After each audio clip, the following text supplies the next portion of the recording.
and our membership survey. And then if Laura McDermott's still here, she's I up next. am. Hi. Hi, everybody. I'm Laura McDermott.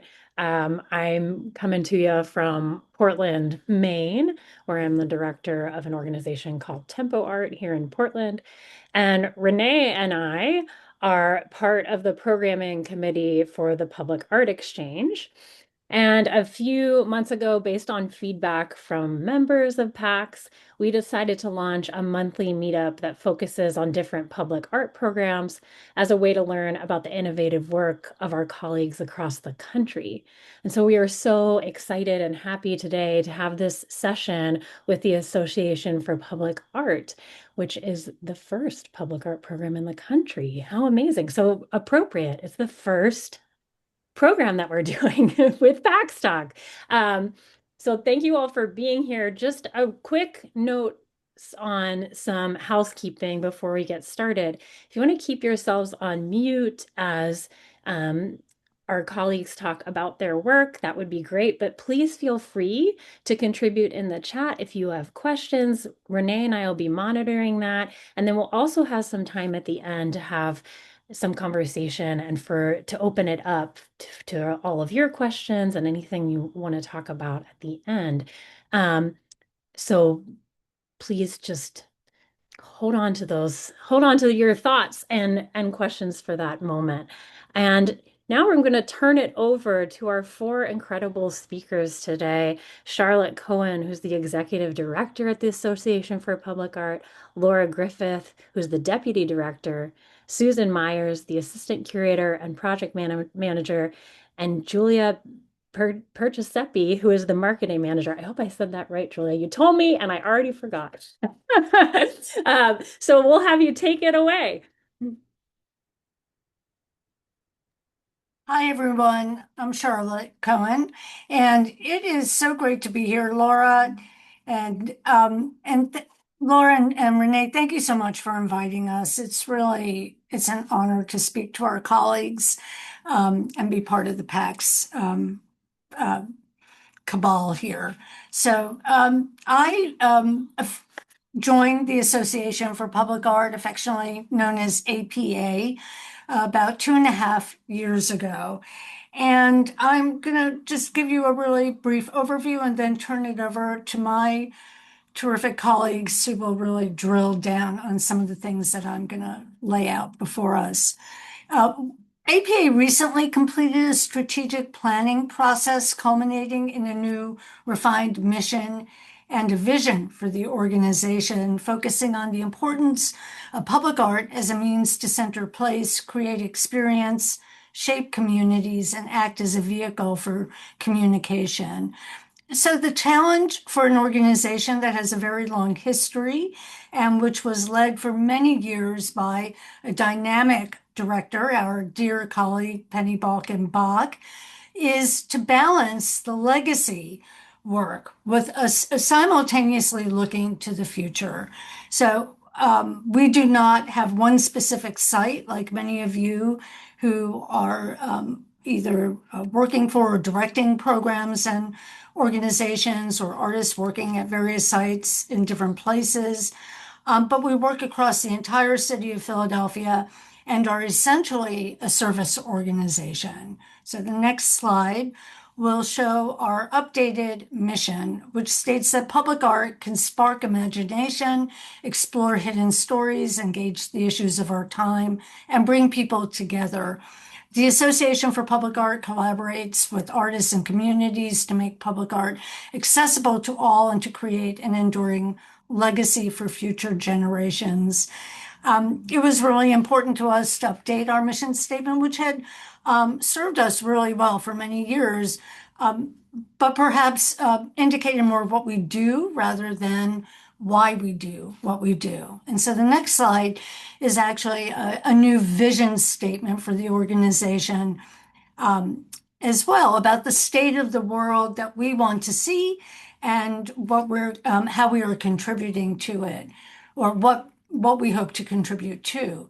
We envision a future where art is essential to Philadelphia's culture and daily life, gathering people for dialogue and exchange, connecting them to place and inspiring discovery and the creative spirit in every neighborhood. And this is the first time that we've presented this publicly to our colleagues and friends. And so it feels really exciting to be able to unveil it in this way.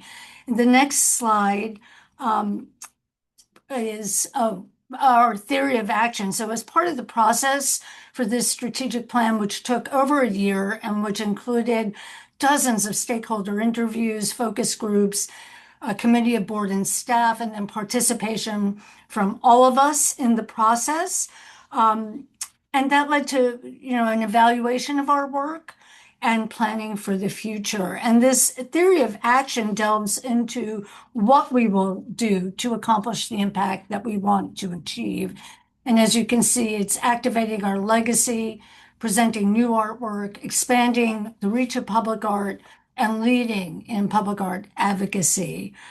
And associated with each of these strategic actions are the hows, the goals for how we implement this action plan. And so, for those of you who have done strategic planning, that means the programming, and that you'll hear about from in just a few minutes, and even drilling down even further from those goals and the program goals to achieve these things is an implementation plan for how we reach those goals. And I really feel that this is not a plan that's going to sit on a shelf, but rather it's something that we are already in the state implementation stages of, and you'll see that it's a plan that's meant to guide us for the next 3 years, and I think perhaps even beyond that as we tweak it and experiment and learn from it as we go forward. And the next slide is a little bit about our history. So, sort of looping back to that, I've just talked about where we are right now, in part how we got to where we are right now. But this is a long history, over 150 years. The first nonprofit public art program in the country to be established.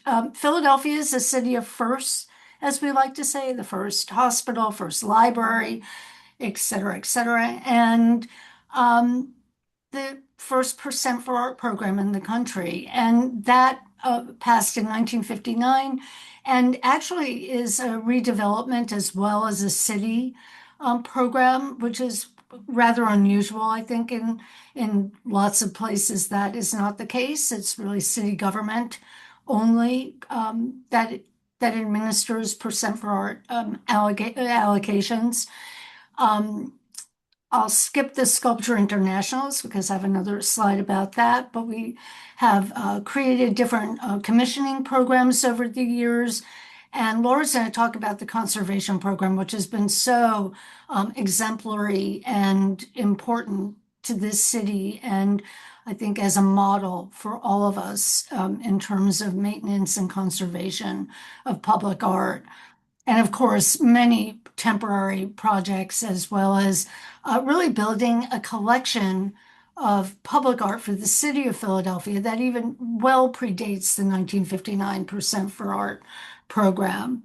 And the next slide brings us just to an image of the Ellen Phillips Samuel Memorial, which is on the Schuylkill River, and is a critical mass of 17 sculptures that were referred to in the previous image, established through commissioning artists by a process of these 3 international sculpture exhibitions at the Philadelphia Museum of Art that included hundreds of artists' work, hundreds of artists, and then from those 3 exhibitions, artists were commissioned to create this series of 3 terraces designed by Paul Cray, landscape architect Paul Cray, and that were meant to exemplify the progress of the history of the United States. And when we talk about leaning into our legacy work, this is one place where we really can see having a dialogue with contemporary artists and a critical exploration of this older work, historic work. And the next slide will just give you a snapshot of some recent projects and that have established really sort of the footings of this strategic plan that I described to you. Maren Hassinger's temporary exhibition in 2023 was the first time that we showed a contemporary artist's work at the Ellen Phillips Samuel Memorial. So being in dialogue with that permanent historic sculpture. The bottom left is Rachel Shu's commissioned project for Art on the Parkway, a new commissioning program that Susan will talk about. And the first exhibition from our archive held at the historic HSP, the Historical Society of Pennsylvania, a couple of years ago, was again meant to bring forth our incredible archive and legacy work to the public.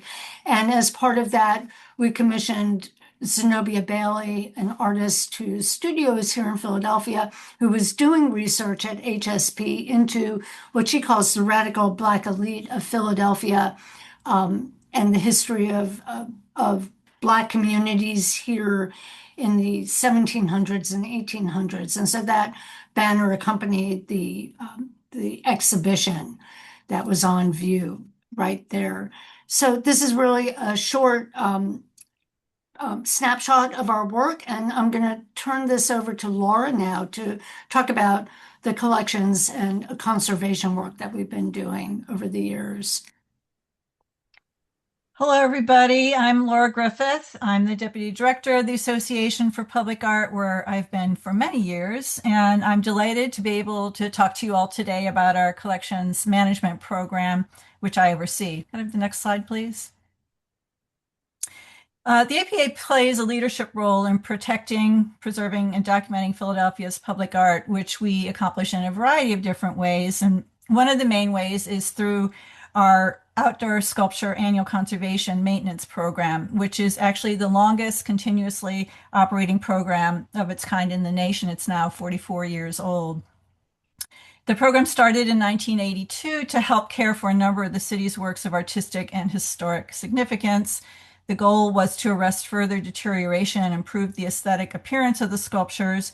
And we take care of now approximately 30 outdoor sculptures throughout the city, many of which are owned by the city that we at one time donated to the city.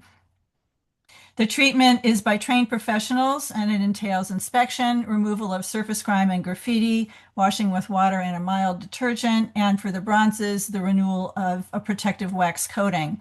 And then there are special treatments that we do as needed and as our funds allow.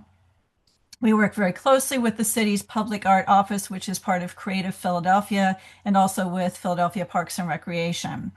And I just want to stress the importance of maintaining, doing regular preventative maintenance, and also getting artist input whenever possible to help maintain their vision of the artwork. We also are involved with emergency treatments, and those are predominantly acts of nature and vandalism, such as graffiti removal or trees falling on the sculpture, as you see in Jody Pinto's piece, Fingerspan, in the upper right-hand slide there. And overflows of the Schuylkill River. On the left, you see that at the Ellen Phillips Samuel Memorial. So there are things like that that you just have to deal with as the situations arise as quickly as possible. And then we also maintain an inventory of all the public art in Philadelphia. Because we're a private nonprofit, we have sort of a larger view than the other entities which just look at their own collections. And there are over 1,500 works of public art throughout the city. The city actually has, if not certainly one of the largest collections of outdoor sculpture public art in the country. And we also, as a historic organization, have archives, and we have digitized our minute books and our annual reports that are available now through our website, and our actual documents are at the Historical Society of Pennsylvania. And then we have, of course, special conservation projects. Next slide, please. One of the types of special conservation projects that we've been involved with are relocations. And while we don't generally advocate relocation of sculptures. Many pieces are site specific, as you know. There are times when it's appropriate and sometimes necessary. And from some of the examples I'm showing you here today, we had two works that were located behind the Philadelphia Museum of Art at their west entrance, and they were doing some replanning in that area, and they asked us to remove them. One is the Louise Nevelson Atmosphere and Environment 12, which is in the center, the top there, and next to it is Social Consciousness by Sir Jacob Epstein. Both were enormously big pieces that we had to quickly find another home for. So we were very lucky to create a long-term loan agreement with the University of Pennsylvania.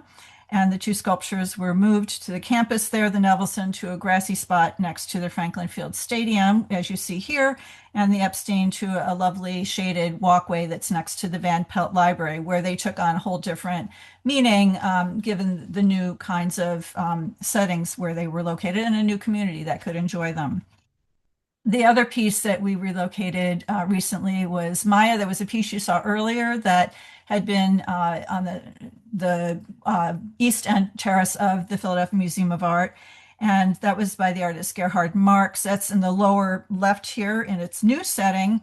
That piece in 2021 was part of a larger plan to create a small park in the area. So it was a project that was a partnership with Philadelphia Parks and Recreation and AIR Communities, which is an adjacent apartment complex. And because they were looking for something to create a focal point, we were able to get involved early on. We had this beautiful sculpture that had been in storage for a number of years. And so in working together, we were able to find this wonderful new location for the piece. It's now part of a gathering spot where they have live concerts, and they actually named the park after the sculpture. It's called Maya Park. And then the other thing that I want to talk about are surface refreshments and repairs with a lot of the 20th and 21st century materials like painted steel and corten and stainless steel. They all have different needs than some of the more traditional materials of bronze and stone. So we were involved recently with the repainting of Marc de Suvreau's painted steel Iroquois. That's the red sculpture that's in the upper left there that you see two actually. Iroquois is to the far left across from Symbiosis. So the Iroquois by de Suvreau was acquired by APA in 2007. And after 15 years, the bright orange was beginning to fade under the UV light from the sunlight, and the work needed to be repainted. So in 2022, as part of our 150th celebrations, we deinstalled the sculpture, we transported it to a professional paint facility, and there it was stripped, repaired, and repainted. And with input from the de Suvreau studio Space Time, it was then reinstalled. And as you see here, it sits across from Roxy Payne's stainless steel Symbiosis, which I will talk about next. That piece is the tree-like stainless steel tree-like piece that has the gentleman in the lift doing the passivation work. That work is part of his Dendroid series. It was acquired by us in 2014. The Paint Studio recommended this passivation process of the stainless steel approximately every 10 years, and our conservation team agreed. So last year we engaged one of the Paint Studio's technicians from Big Mesa Productions. They helped actually to initially install the work in Philadelphia. And they worked with our conservation team to do this passivation process, which is a chemical process used to remove free iron, rust, and surface contaminants from stainless steel that helps restore its protective oxide barrier. So there's better corrosion resistance, and it makes it look better and shinier. And it also makes it last longer. So the surface was pressure washed with water, and the material that they use is a non-toxic citric acid based solution. And then they do a little surface refinishing. So that piece is nice and shiny now. And then I also want to talk about older pieces because they also need attention. And right in the center of the images there is actually the APA's first acquisition. It's called Night by the artist Edward Stouch, dates to 1872 when our organization was established. And it was our first gift. and installed in 1980 on a tiered brick base. And over the years, that started to fail. And so just this last year, we were able to have the sculpture removed and then the brick base also removed so we could see what was happening underneath. And then we were able to add this monolithic granite sculpture base, I'm sorry, underneath it that will require much less care, it will last longer, and it provides a much cleaner look. And then finally, I want to talk to you about another process that we have recently been involved with, repatriation. In 1976, the organization for a bicentennial project created an international sculpture garden at Penn's Landing, which is along the Delaware River. And that was a collection of sculptures of ancient and ethnographic works that included a Kwakwakikwa Nohwidi housepost work from British Columbia. And we purchased that piece in 1978 from a gallery. And 20 years from the time it was installed, due to redevelopment plans for the area, all of the sculptures, almost all of them, had to be removed from the site, including this Nohwidi house post.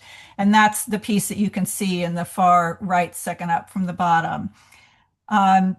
So it was put into storage, and after several unsuccessful attempts to redesign and relocate the sculpture garden, we decided to just rethink the whole idea of doing a sculpture garden from works from around the world. And we instead decided to try to find appropriate homes for these pieces, beginning with the indigenous works. And of course, the Nohwidi house post was the first one that we decided to start off with. And fortuitously, right at that time, we were contacted by a conservation fellow from the National Museum of the American Indian, and they were doing research about some coatings on the house posts in their collection. And we learned that our house posts had actually been part of their collection, that had been deaccessioned from their museum in 1970 before we purchased it from the gallery, and its companion was still there in their collection. So to make a long story short, they had been in contact with Kwakwaka'wakw organization called the Umista Cultural Center in British Columbia, and they shared their contact information with us. We got in touch with them. We said we were interested in potentially repatriating this piece. They were interested, and so we were able to start a dialogue and start the conversation where we are donating the work to them. It will be deaccessioned from our collection, and we're doing an exhibition that will open on April 24th of the piece before it leaves Philadelphia. Susan will tell you more about that in a minute. And the piece will be transported then to British Columbia at the end of June. So we're very excited about that. And next, I will turn you over to Susan.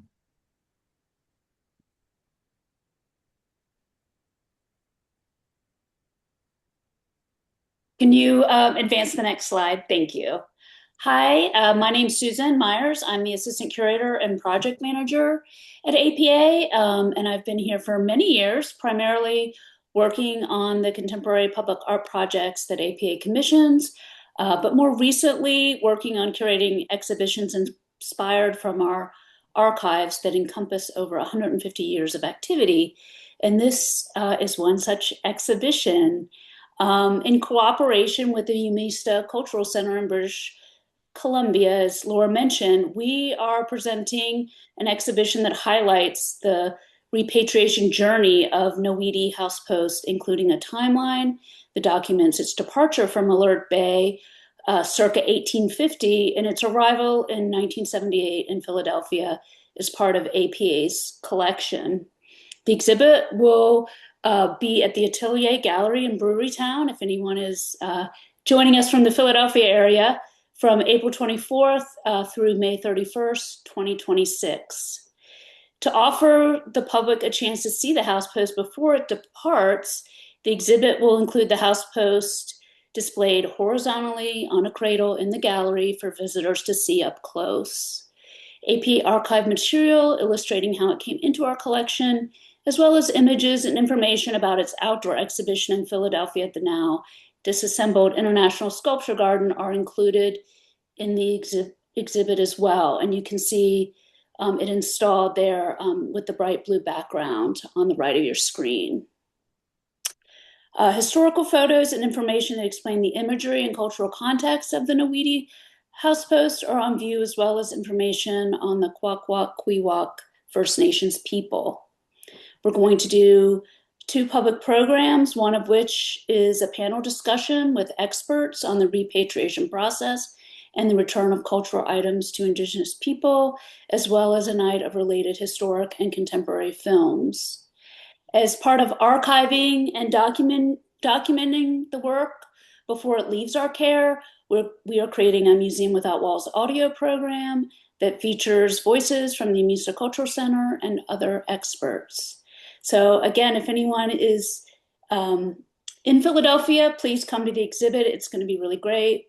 And it opens April 24th. Next slide, please. The next thing I'm going to talk about is our Art on the Parkway program, which is a rather new program for APA. It's a juried open call competition in partnership with the Parkway Council and the Philadelphia Parks and Recreation Department. It invites artists and creatives from the greater Philadelphia area to propose a work of public art for temporary installation at Maya Park on the Benjamin Franklin Parkway. Picture on the right is the 2025 Art on the Parkway commission by artist Nicolo Gentile, bar none, a poetic commemoration to public assembly and civic places, transforming metal barricades with historic imagery etched onto colorful panels into a compelling sculpture. Currently in its 3rd year, the application process closed actually on March 6th. We received 45 applications, which is an increase from 2025, where we received 31 applications. And this year, we have a new theme. It's Art as Catalyst. Jurors from Philadelphia this year will include the 2025 commissioned artist, Nicolo Gentile, as well as Juana Barrio, the Marsha Perlman Senior Director of Programs at the newly opened Calder Gardens in Philadelphia, and Hallie Boyce, a partner at Olin Landscape Design based here in Philadelphia. Art on the Parkway projects are on view for 3 to 4 months in the summer and fall. And the all-inclusive project award this year was increased to $20,000, up from $15,000 the previous 2 years of the program. So this being a somewhat new program for us at APA, there were a couple lessons we learned that I could share. We learned that most artists who are applying to this program are not artists who have a lot of experience producing public art projects. And we really see this program as an opportunity and learning experience for the artists to work in the public realm. And so it's been really great for us to be able to work so directly with them. Another issue that came up was the fact that most artists don't carry general liability insurance as part of their practice. And it's required by our city partners to install work on city property. So we've been working with artists to obtain this insurance and have provided funding for that aside from the commissioning award. Also, I think another challenge that we overcame last year was kind of working with consulting engineers on a really short timeline. Most artists don't have a lot of experience working with engineers and completing reviews by engineers or having artists modify designs on short timelines has been difficult, but not impossible because we did it last year. Next slide, please. The final thing I'm going to talk about today is our large-scale public art projects. We have Let Freedom Ring, and you can see a digital rendering of the project on the right. This project, coinciding with the 250th anniversary of the signing of the Declaration of Independence, APA will bring Let Freedom Ring, a monumental artwork by Paul Ramirez Jonas, to Philadelphia's Cherry Street Pier, an arts and culture hub on the Delaware River, just a short distance from the Liberty Bell in Philadelphia's Old City. This artwork is a powerful reimagination and reactivation of our nation's founding ideals. Conceived of as an interactive bell tower, it will play all but the final notes of the song My Country 'Tis of Thee, inviting public participation to complete the song and reflect on our shared voice. The artwork will be on display for 4 months from June 4th to September 27 in 2006. Let Freedom Ring was originally commissioned by Monument Lab for its Beyond Granite exhibition on the National Mall in DC in the summer of 2023. Funding for its Philadelphia installation has been provided by the Pew Center for the Arts and Heritage and the Philadelphia Funder Collaborative for the Semi-Quincentennial. As part of the project, we're engaging art ambassadors or attendants who will be on site helping the public engage with the artwork every Friday, Saturday, and Sunday. These art ambassadors will encourage participation in the artwork and its varied engagement activities beyond just ringing the bell. Those activities include bell rubbings, taking from the large central bell. The rubbings say, I want to be free to, and I want to be free from. I want to be free from. Encouraging participants to consider the meaning behind those prompts. There's also a song lyric sheet for My Country 'Tis of Thee, where participants can create their own version of the song by replacing the lyrics with their own words. The on-site art ambassadors will also invite participants to complete a survey on the artwork after ringing the bell. Let Freedom Ring is included as part of 2 citywide cultural festivals, the Art Philly Festival, which is happening May 29th through July 4th, and Philadelphia's Fringe Festival, which is happening September 8th through the 27th. We're working with a core group of programming partners to also activate the artwork over the 4-month installation period, including PA Youth Vote, who will be doing a Juneteenth workshop engaging their students with a collage workshop. We are partnering offsite with the National Constitution Center here in Philadelphia to present a family day of free activities around the themes of the artwork, including information relating to historic patriotic songs. We will be partnering with the Historical Society of Pennsylvania, who we partnered with previously on other projects. For this, they will create a workshop on site with some history-based activities. Also, we will be working with some performance groups, Play on Philly, which is a group of students from across the city, as well as the Marian Anderson Historical Society and their artists, scholars, vocal performance group. We will also be scheduling various nonprofit community groups to come out and ring the bell with their constituents, providing a free space for them to present information about their groups and missions at the artwork site. And for those sports enthusiasts, our newest partners, we're really hoping to get to the Fanatic to come out and ring the bell, which will be a really fun thing for the Philadelphia community. And we may also be able to get Gritty to ring the bell in September. So that's a really big, we've been planning for this project for a really long time, and really excited to have it happen this summer. Again, if you're in Philadelphia or if you plan on visiting to participate in any of the 250 activities, please stop by. And with that, I'm handing it over to our communications manager, Julia. You can go to the next slide. Hi, everyone. I'm Julia Perciasepi. I'm the Marketing and Communications Manager at APA. And in addition to our commissioning and conservation programs, along with the type of program that Susan was just describing, kind of the one-off for the one-off project, we have established several annual public programs. Some of these programs have really only been clearly defined in the last 2 years as we've been going through the strategic planning process and really considering our identity and purpose. And so the mission of these public programs is really to expand our audience and activate the public artworks that exist in the city of Philadelphia, old and new.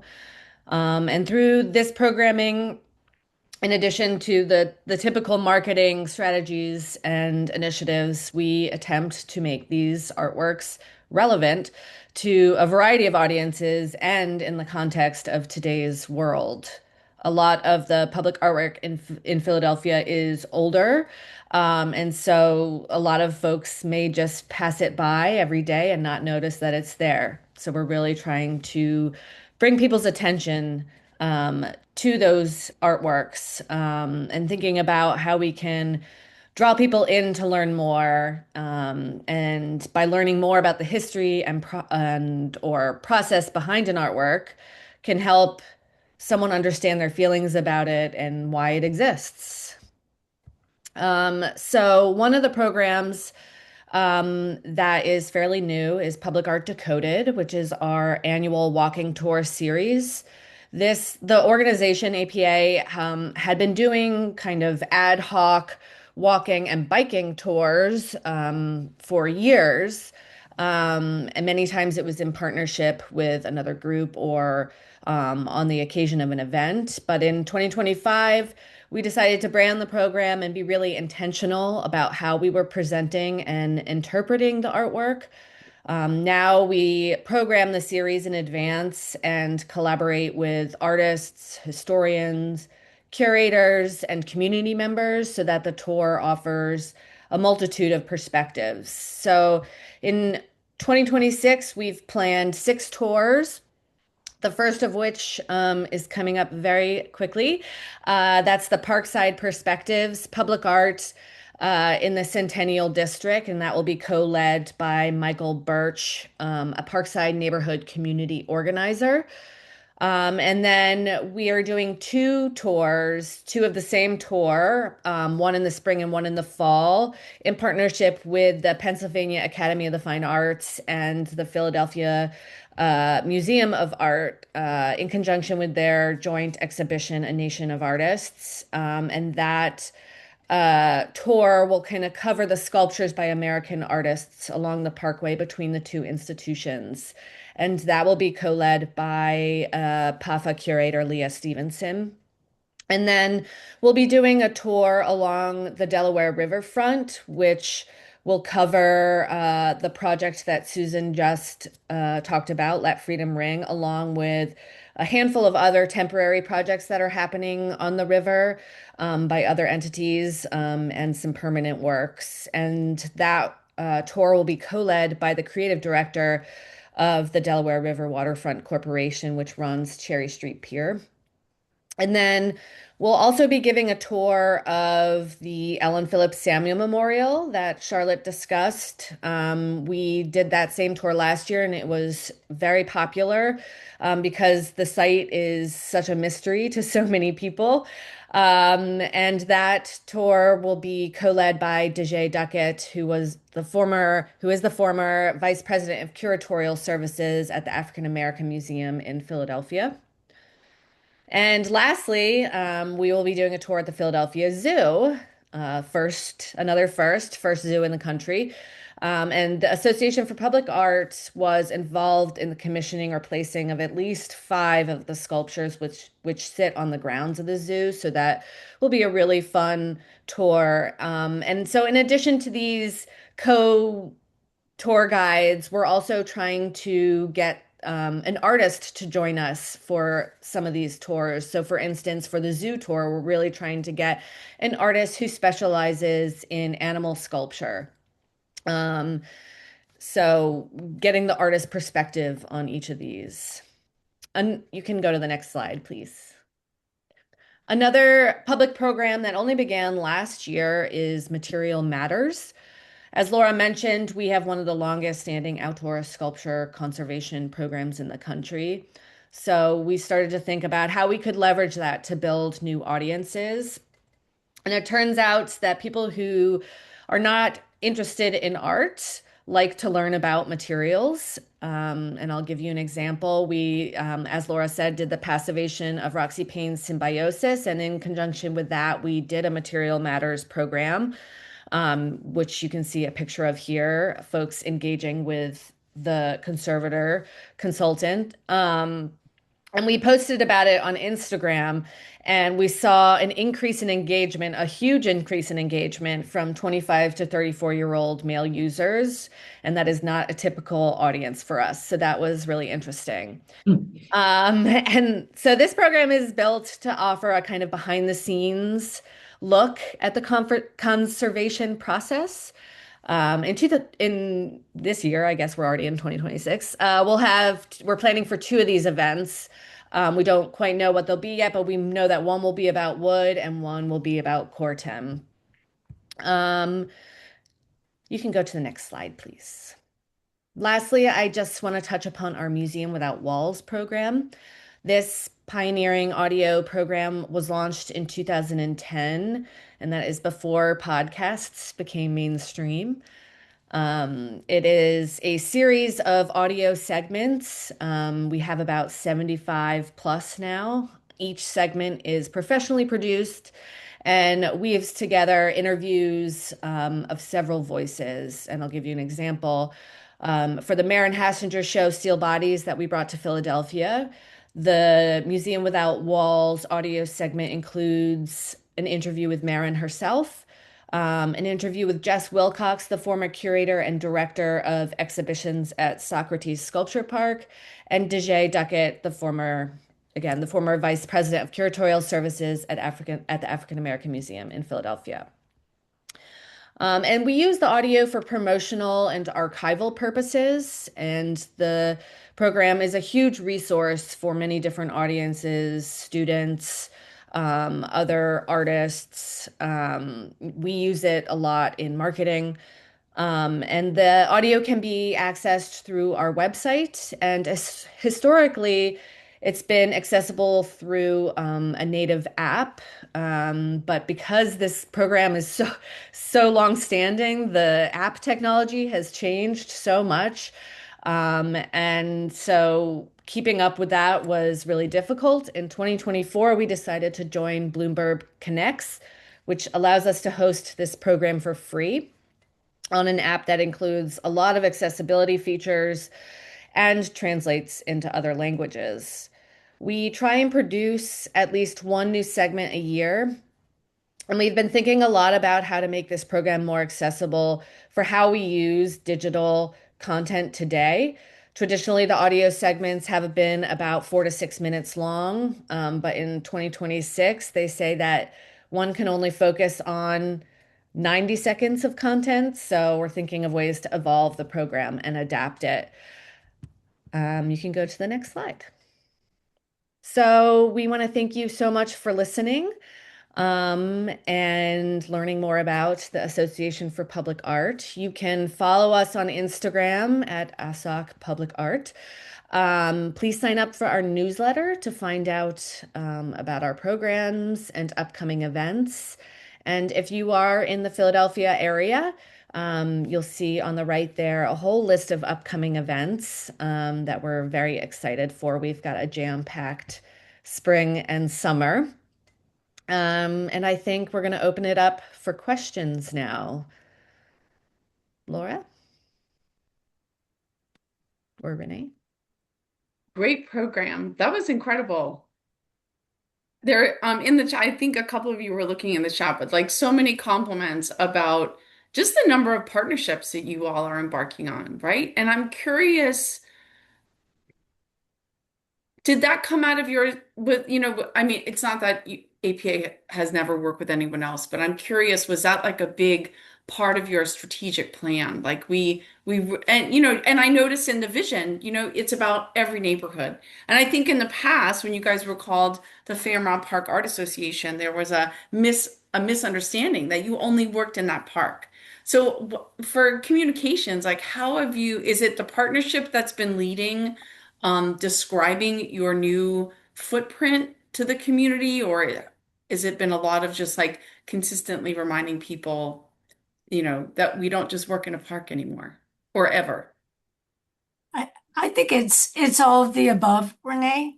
I think it's being really intentional about expanding the kinds of partnerships we have and also thinking about where we're working in the city, location wise, and thinking about expanding our footprint beyond the Parkway and Center City, which is downtown Philadelphia. We have worked in other neighborhoods, certainly over the years, but to be really thinking about how we might roll out a program that is very specifically oriented towards various neighborhoods on an ongoing basis and not a one-off or a permanent installation basis. So that's part of the strategy and planning that really needs to happen to build relationships and partnerships that would be lasting. Yeah. Thanks, Charlotte. I have another question, but I don't want to hog the floor. So, any other questions? If anyone want to unmute themselves or put it in the chat? And I will add that we changed our name in 2012 to kind of indicate that we were not just working in the park. Yeah. And it's always fun to see the Fairmount Park Art Association on old signs and old engraved on old sculptures. It is kind of funny. Okay, so I'm gonna ask, there's not another person in the chat, so I'm gonna ask. So, I'm so lucky to know Charlotte for such a long time. And a very long time ago, when we were both working at the Percent for Art program in New York City, we took a field trip to Philadelphia to meet our colleagues, right? And I that had such an impression on me. Like I'm in my early 20s at that point, and it was so exciting to kind of just like see what other peers were doing. Obviously, it's left an impression on me because I still want to like get people together.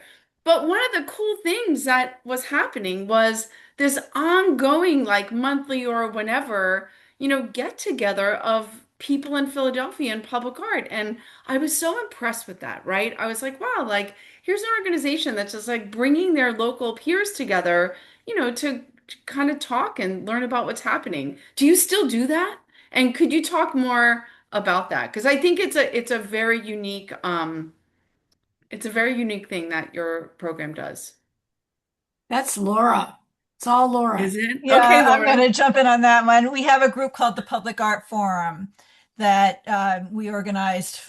It's been probably 20 years or so that's been going, and the purpose was to allow the all the public art people involved with that in the city to be able to have a conversation, so we knew what each other was doing, so we could talk about issues that were related to the field, so we could go visit things that we didn't have the time to do otherwise, but it's like an exercise class you're more likely to do if you have a group that's convening for that. So, yeah, we still do that. It's informal. It's not, uh, every month, but we try to go regularly throughout the year. And yeah, the group changes as the people change in the different roles and groups that are involved with public art, but it's really been an important aspect for me professionally. And, I think that those that are new to the field and particularly really benefit from it. And those that work as independent consultants too, because they don't have the same community as, you do when you're working for an organization. Yeah, yeah, Yeah, so smart. May I just add something to that? You might have noticed in our strategies, the last one is leading for public art advocacy. And so we're really looking at the Public Art Forum as a vehicle for that work. One of the things we heard from our colleagues in the focus groups and strategic planning interviews was kind of the respect and admiration for the Association for Public Art in being a leader and really wanting to see us do more convening and finding opportunities for discussion and other activities. And so Laura has been so instrumental in really making that happen. And so we're thinking about how can we take that group and even make it more effective, if you will. Feeling like a future PAX field trip, 2028. I was just, and I was also, I noted like when you were talking about the amazing details about that repatriation project. Like, thanks for sharing that. I mean, what an incredible opportunity to get to, do that. But I noted it was like in 1976, the International Sculpture Garden, right? Like something that no one is doing right now, just, to celebrate our 250th. I'm curious, like, how is the program celebrating the 250th? And if you answer that and I missed it, I'm sorry. I think it's really coincidental that we're bringing Yeah. Let Freedom Ring, Paul Ramirez Jonas's Is it? project here. It, it's a very strange, kismet, if you will, because we saw the project on the National Mall in August of 2023. It was just there for a month, and immediately I thought it should be here in Philadelphia and be Yeah. near the Liberty Bell, and really resonates with the history, and as Susan talked about all that programming, some really it resonates with the fact that so many um, groups fighting for human rights, civil rights, advancing um, their causes have used the bell as a symbol. And Mhm. it's really is about how do we all participate in this great experiment of democracy that we are celebrating this year for the 200th and 50th anniversary, actually, of the signing of the Declaration of Independence. So Yeah. that's some of our participation. I think the repatriation project is part of that too. It Yeah. really speaks to acknowledging the history of this country um, and And taking that work back to where it originated and belongs. Yeah. yeah, and the tie-in is also that again, the International Sculpture Garden was envisioned as a bicentennial project in 1976, and that was really the platform for that project at the time.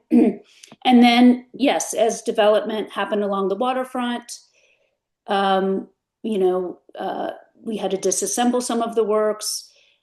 We tried to kind of keep the International Sculpture Garden alive through the years and looked at various places where maybe the artworks could move. Um, but I think, the field changes and the appetite for the public, what the public maybe wants to see on view and things like that, and just just kind of what happens in the field and how you want to present work changes. And so that's why we decided that it was probably better to repatriate, as Laura said, the starting with the indigenous works, and because a lot of those works too, we've had those in storage for many years, and it was kind of like we can't store these forever, Yeah. forever. So I mean, also just in terms of programming, we didn't want the Art on the Parkway Commission to be so, you know, tied to the patriotic 250th anniversary so literally, but Artist Catalyst is the theme that we asked artists to respond to, and also Mhm. with the tour between these blockbuster exhibitions going on at the two major museums in Philadelphia, the Academy of Fine Arts and Philadelphia Museum of Art. This was an opportunity to explore American sculpture and really do a walking tour between those two institutions um, that are celebrating with a nation of artists exhibitions together. So just trying to piggyback on some things, but also be intentional in our work around these themes. Yeah. I hope that bell's just constantly ringing for the next. Another one, Susan forgot to mention this on June 5th, there's a citywide program called Toll the Bell, which is an Hmm. anti-gun violence Hmm. initiative that includes a lot of faith-based organizations, all ringing their bells at 1 p.m. And so we're participating in that. It's a natural um, thing for us to do. Yeah. Wow. I just got goosebumps when you talked about that. Any other questions from anyone else? Lots of thank yous popping up in the chat. It's so inspiring. I just thank so much for sharing. Like, this is PAX is a group that really likes to get into the weeds about how things are done, and I just really appreciate you opening up, the organization to us today. Thank you. It's an honor to talk to our colleagues. Thank you for asking us. Yeah, thanks for the opportunity. We appreciate it. Cool. All right. Well, we could just have group hugs from now till 1:30. Um, all right. I have one maybe a little question, which is, do you, as PAX is considering being a membership organization, right? Like, do you have members, right? Or is that like it's like you're like, Renee, it's 1:28. We can't really talk about that right now. We were founded as a membership organization and a board directed organization until Penny became the first director, um, just over 40 years ago, 45 years ago. And, it was run by the board. There was a membership, robust membership up until a while ago. But so we're Yeah. really considering that issue. What is membership? Everything we do has been free for the most Yeah. part. So what are the benefits of membership? Is it like we keep saying, is it like um, a nature conservancy or something where you belong because it's feel good or you Yeah. want to support the field, but not necessarily because you get a discount on Yeah. something or tickets. And again, not being place-based, not having a building, the place is everywhere, if you will. So we are looking at that as part of the strategic plan. One man assignment was to make recommendations to the board about membership. So we're Yeah. exploring that. Okay, well, I sense a follow-up talk, just like Yeah, yeah, I'd be really great for people involved in that movement within PAX to be able to talk to you. Because yeah, it's a, for all the public art colleagues here, it's like, we're yeah, especially the nonprofit ones, and there were a number of them on the call today. It's like, well, what do you like? Is it about emotional alignment and not exactly. necessarily about an advantage? So thanks for mentioning that. Yeah. All right. Hello, hi, Ray King here. Hi, hi, Laura. Hi. Hi, Um, Ray. I always enjoyed the annual meeting, the board meeting at the art museum, and the reception afterwards, where you had an artist speak at the auditorium, and it was a great gathering of all the artists in Philadelphia to come out, a springtime event. And do you know, with that still planning to continue? Stay tuned. It's not over, but it's not necessarily going to be at the art museum. In fact, the last annual meeting we had was at the Asian Arts Alliance with Rachel Shu and her artist talk. So we're Mhm. really rethinking what that annual meeting means to us and to Philadelphia. But it's it's in the works for this year. Okay, thank Yeah, you. it is. All right. Well, thanks everyone. Nice to see you all. Thanks for participating today.